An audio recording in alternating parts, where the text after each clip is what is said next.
Section 1. You will hear a telephone conversation between an official at a village hall and a woman who wants to hire a public room. First, you have some time to look at questions 1 to 6.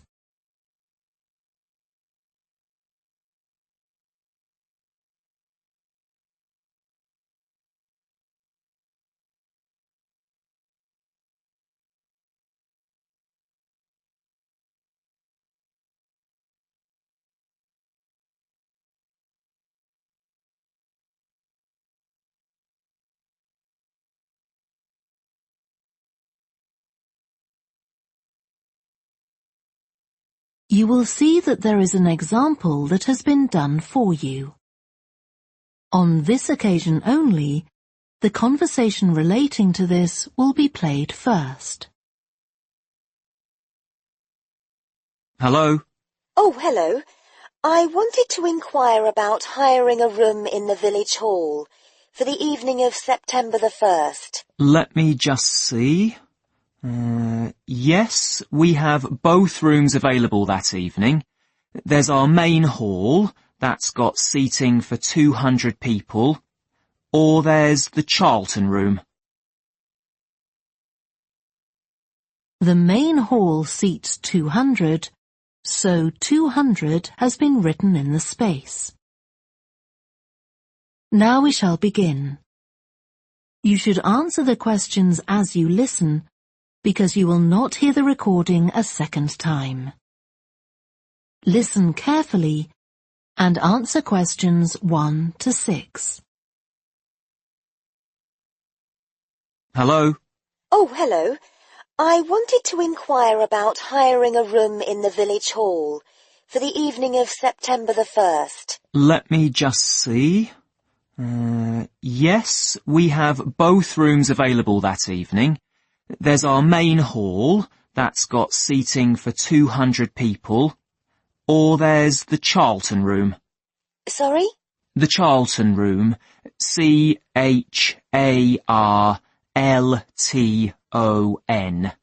That's got seating for up to 100. Well, we're organising a dinner to raise money for a charity, and we're hoping for at least 150 people. So I think we'll go for the main hall. How much would that cost? Let's see, you wanted it for the evening of September the 1st? Yes, that's a Saturday. So from 6 p.m. to midnight, that'd be £115. That's the weekend price. It's £75 on weekdays. That's all right.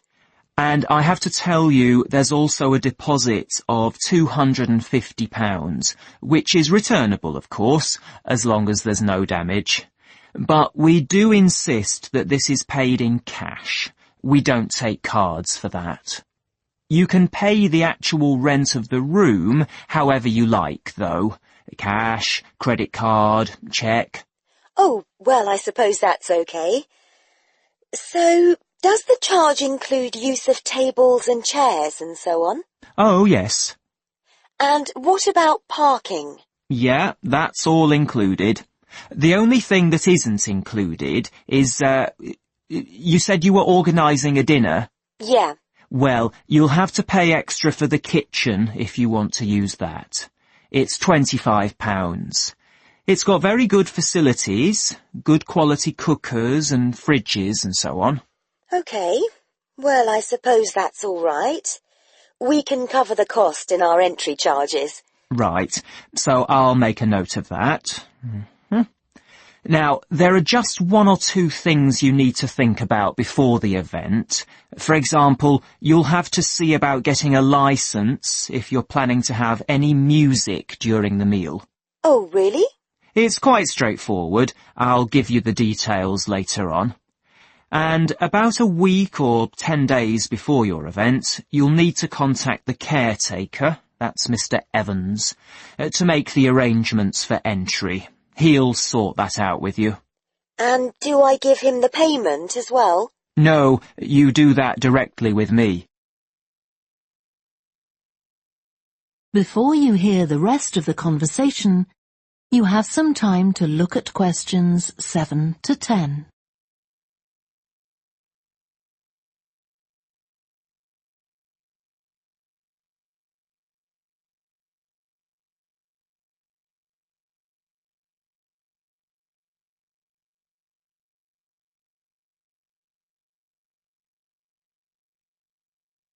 Now listen and answer questions 7 to 10. Right. Now, is there anything I need to know about what happens during the event? Well, as you'll be aware, of course, the building is no smoking throughout. Of course. Now, are you having a band? Yes. Well, they'll have a lot of equipment, so rather than using the front door, they should park their van round the back and use the stage door there. You can open that from inside, but don't forget to lock it at the end. OK.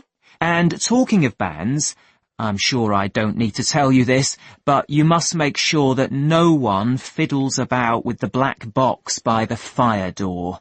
That's a system that cuts in when the volume reaches a certain level. It's a legal requirement. Sure. Anyway, we want people to be able to talk to one another, so we don't want anything too loud. Oh, that reminds me. We'll be having speeches. Are there any microphones available? Yep, just let the caretaker know. He'll get those for you. Right, now, when the event is over, we do ask that the premises are left in good condition. So there's a locked cupboard, and you'll be informed of the code you need to open that. It's got all the cleaning equipment, brushes and detergent and so on. Right. So what do we need to do after everyone's gone? Sweep the floors, I suppose? Well, actually, they have to be washed, not just swept.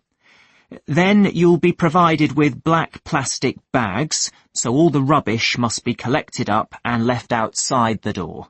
Of course. We'll make sure everything's left tidy. Oh, and I forgot to ask.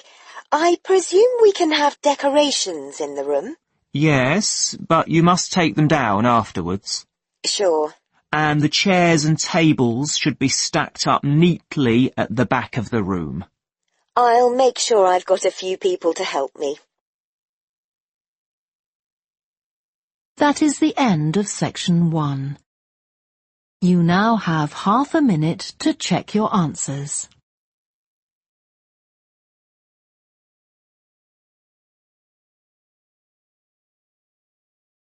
Section 2. You will hear a guide talking to a group of visitors to a farm. First, you have some time to look at questions 11 to 14.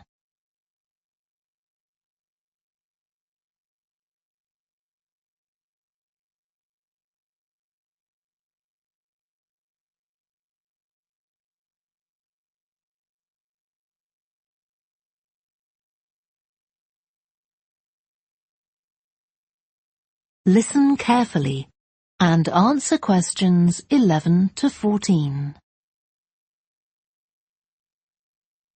Welcome to the Fiddy Working Heritage Farm. This open-air museum gives you the experience of agriculture and rural life in the English countryside at the end of the 19th century. So you'll see a typical farm of that period, and like me, all the staff are dressed in clothes of that time. I must give you some advice and safety tips before we go any further. As it's a working farm, please don't frighten or injure the animals. We have a lot here, and many of them are breeds that are now quite rare. And do stay at a safe distance from the tools.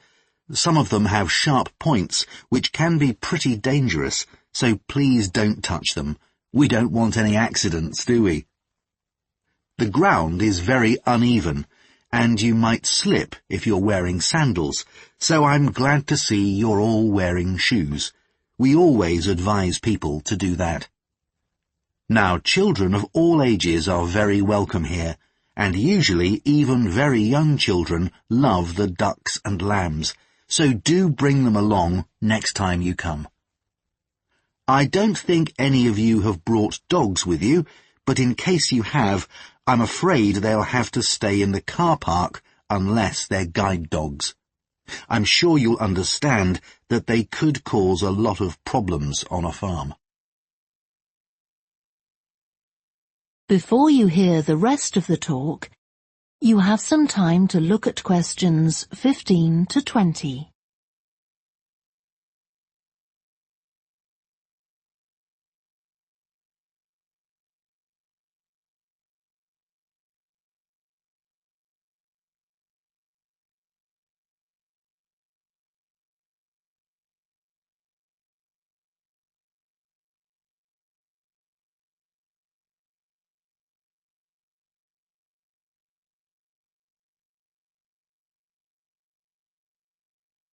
Now listen and answer questions 15 to 20.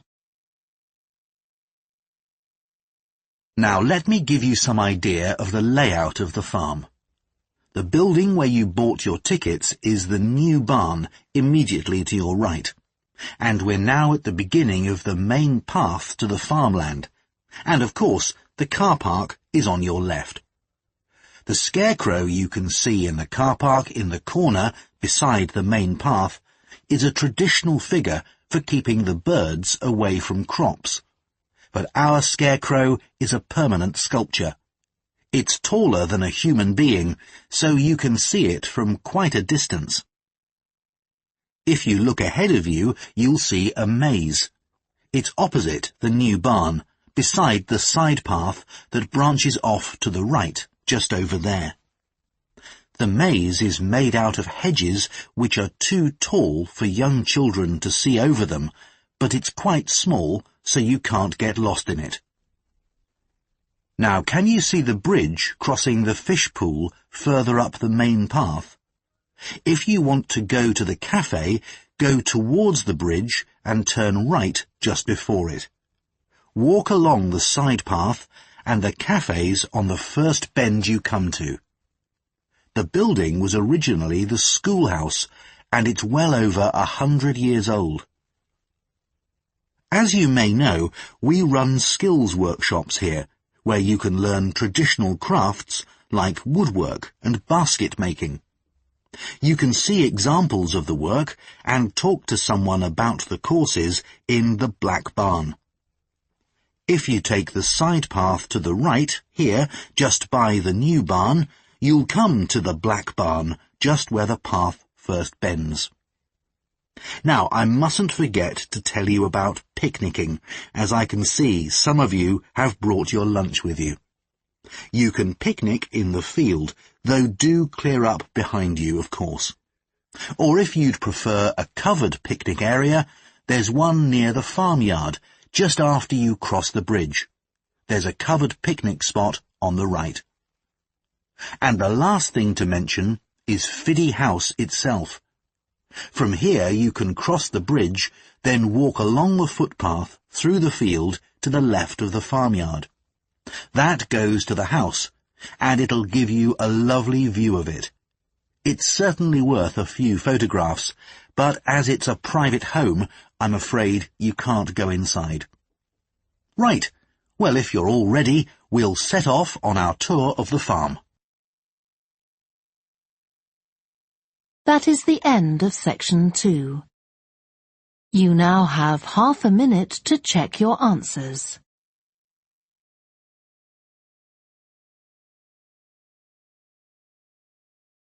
Section 3.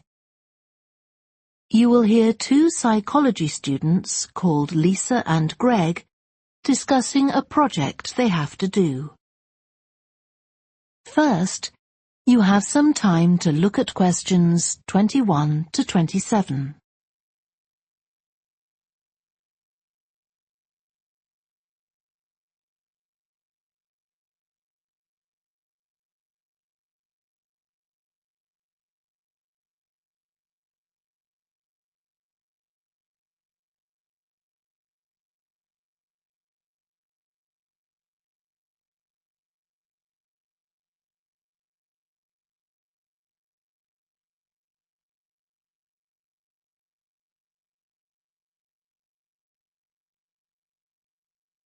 Now listen carefully and answer questions 21 to 27.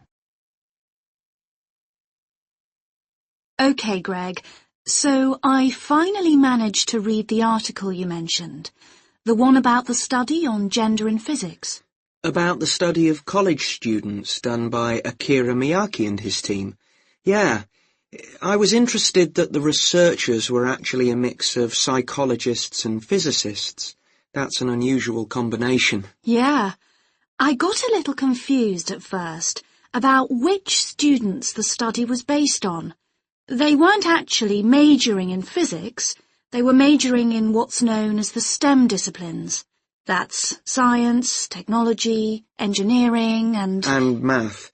Yes, but they were all doing physics courses as part of their studies. That's correct.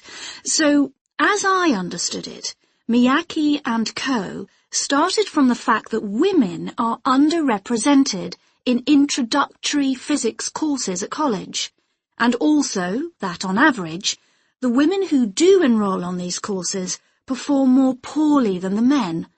No one really knows why this is the case. Yeah, but what the researchers wanted to find out was basically what they could do about the relatively low level of the women's results. But in order to find a solution, they needed to find out more about the nature of the problem. Right. Now, let's see if I can remember.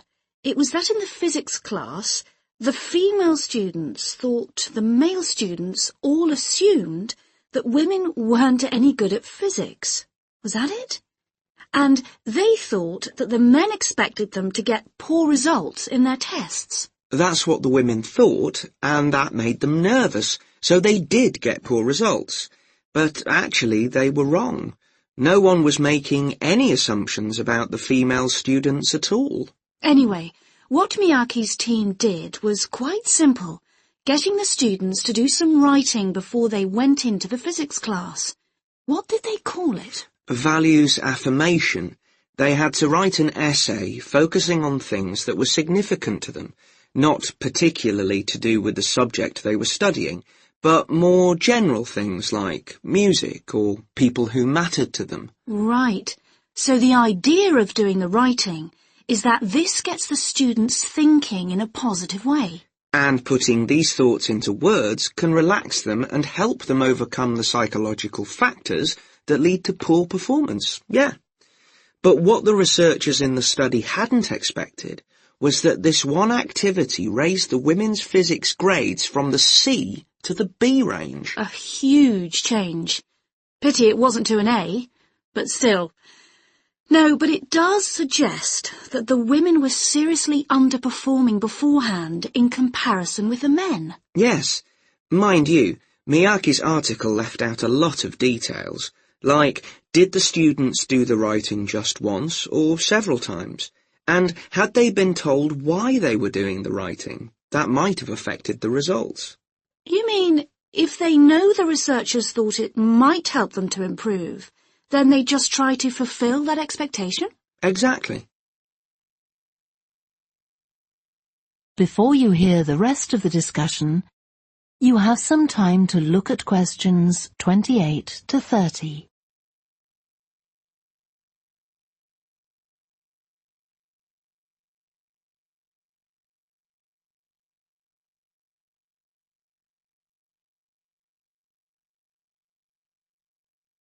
Now listen and answer questions 28 to 30.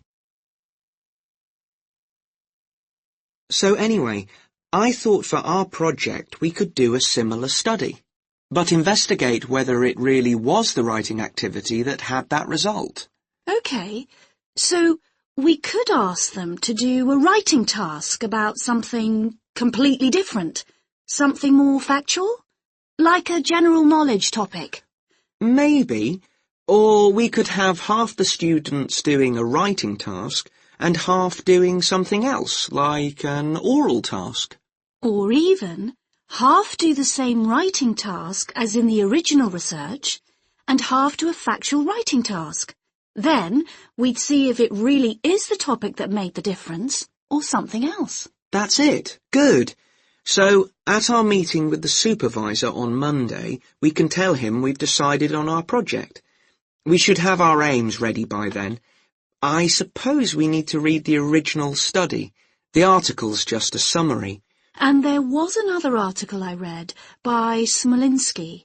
It was about her research on how women and men perform in mixed teams in class, compared with single-sex teams and on their own. Let me guess, the women were better at teamwork. That's what I expected. But actually, the men and the women got the same results, whether they were working in teams or on their own. But I guess it's not that relevant to us. What worries me, anyway, is how we're going to get everything done in the time. We'll be okay now we know what we're doing. Though I'm not clear how we assess whether the students in our experiment actually make any progress or not. No, we may need some advice on that. The main thing's to make sure we have the right size sample, not too big or too small. That shouldn't be difficult. Right, what do we need to do next? We could have a look at the timetable for the science classes, or perhaps we should just make an appointment to see one of the science professors. That'd be better. Great, and we could even get to observe one of the classes. What for? Well, okay, maybe let's just go with your idea. Right, well, I think that's everything for now. That is the end of section 3. You now have half a minute to check your answers.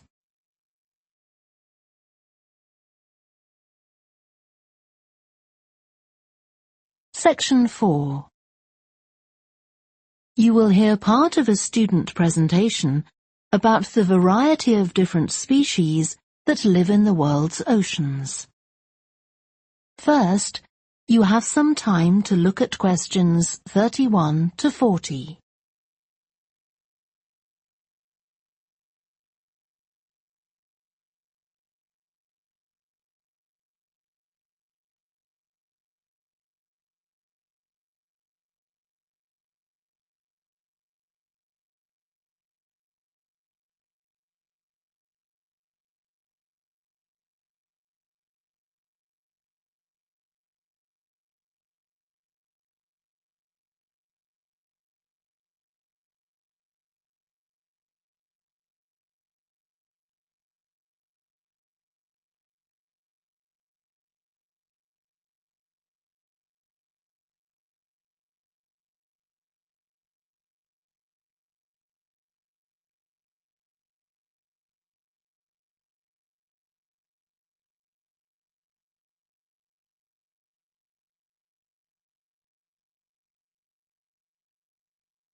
Now listen carefully and answer questions 31 to 40. I've been looking at ocean biodiversity. That's the diversity of species that live in the world's oceans. About 20 years ago, biologists developed the idea of what they called biodiversity hotspots. These are the areas which have the greatest mixture of species. So, one example is Madagascar. These hotspots are significant because they allow us to locate key areas for focusing efforts at conservation. Biologists can identify hotspots on land fairly easily, but until recently, very little was known about species distribution and diversity in the oceans, and no one even knew if hotspots existed there. Then a Canadian biologist called Boris Worm did some research in 2005 on data on ocean species that he got from the fishing industry. Worm located 5 hotspots for large ocean predators, like sharks, and looked at what they had in common. The main thing he'd expected to find was that they had very high concentrations of food, but to his surprise, that was only true for 4 of the hotspots. The remaining hotspot was quite badly off in that regard. But what he did find was that in all cases, the water at the surface of the ocean had relatively high temperatures, even when it was cool at greater depths. So, this seemed to be a factor in supporting a diverse range of these large predators. However, this wasn't enough on its own, because he also found that the water needed to have enough oxygen in it. So these two factors seemed necessary to support the high metabolic rate of these large fish. A couple of years later, in 2007, a researcher called Lisa Balance, who was working in California, also started looking for ocean hotspots, but not for fish. What she was interested in was marine mammals, things like seals. And she found 3 places in the oceans which were hotspots, and what these had in common was that these hotspots were all located at boundaries between ocean currents. And this seems to be the sort of place that has lots of the plankton that some of these species feed on. So now people who want to protect the species that are endangered need to get as much information as possible. For example, there's an international project called the Census of Marine Life. They've been surveying oceans all over the world, including the Arctic. One thing they found there, which stunned other researchers, was that there were large numbers of species which live below the ice, sometimes under a layer up to 20 meters thick. Some of these species had never been seen before. They've even found species of octopus living in these conditions. And other scientists working on the same project, but researching very different habitats on the ocean floor, have found large numbers of species congregating around volcanoes, attracted to them by the warmth and nutrients there.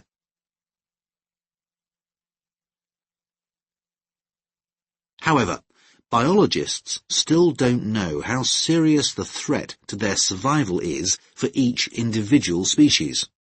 So a body called the Global Marine Species Assessment is now creating a list of endangered species on land, so they consider things like the size of the population, how many members of one species there are in a particular place, and then they look at their distribution in geographical terms. Although this is quite difficult when you're looking at fish, because they're so mobile. And then thirdly, they calculate the rate at which the decline of the species is happening. So far, only 1,500 species have been assessed, but they want to increase this figure to 20,000. For each one they assess, they use the data they collect on that species to produce a map showing its distribution. Ultimately, they will be able to use these to figure out not only where most species are located, but also where they are most threatened. So, finally, what can be done to retain the diversity of species in the world's oceans? Firstly, we need to set up more reserves in our oceans, places where marine species are protected. We have some, but not enough. In addition, to preserve species such as leatherback turtles, which live out in the high seas but have their nesting sites on the American coast, we need to create corridors for migration, so they can get from one area to another safely. As well as this, action needs to be taken to lower the levels of fishing quotas to prevent overfishing of endangered species. And finally, there's the problem of bycatch. This refers to the catching of unwanted fish by fishing boats. They're returned to the sea, but they're often dead or dying. If these commercial fishing boats used equipment which was more selective so that only the fish wanted for consumption were caught, this problem could be overcome. Okay, so does anyone have any questions about... That is the end of section 4. You now have half a minute to check your answers.